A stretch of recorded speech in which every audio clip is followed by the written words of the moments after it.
नमस्ते, प्रणाम। स्वागत करती हूँ अपने यूट्यूब चैनल पर। आप सभी लोग के सामने एक बेटा विवाह गीत सुनाने जा रही हूँ। आप लोग सुनिएगा, कमेंट बॉक्स में बताइएगा गीत हमारा कैसा रहा।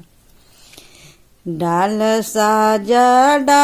साजा कावना पापा बदरिया देखी जना डर हो।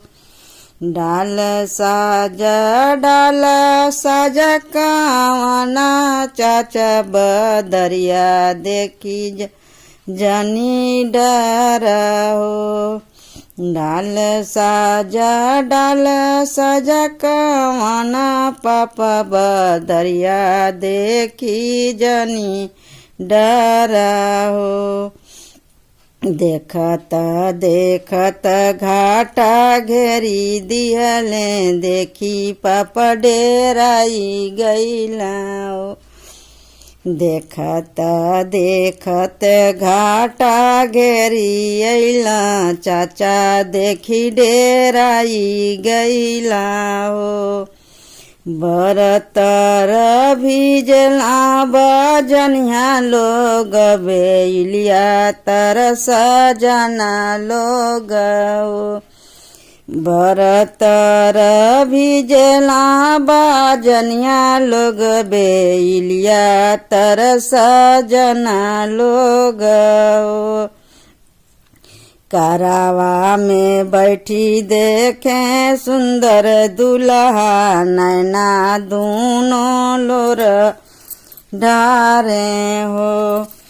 करावा बैठल देखे सुंदर दुल्हा दोनों नैना नीर ढारे हो।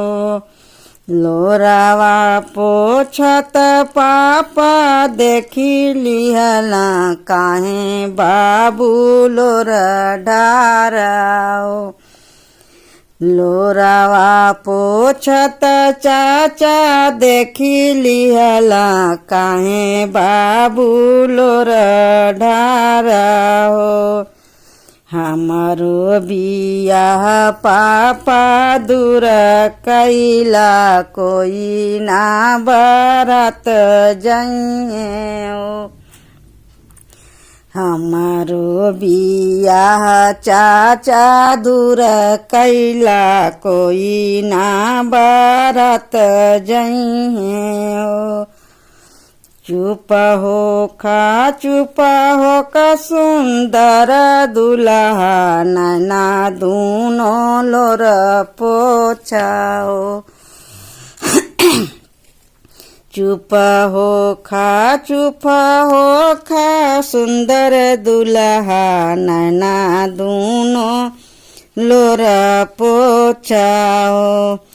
तामुआ तामैबो रोडे रोडे साजन लोग बराते जइए। तामुआ तानैबो रोडे रोडे साजन लोग बराते जइए। डाल साजा कावना पापा बदरिया देखी जनी डरा हो।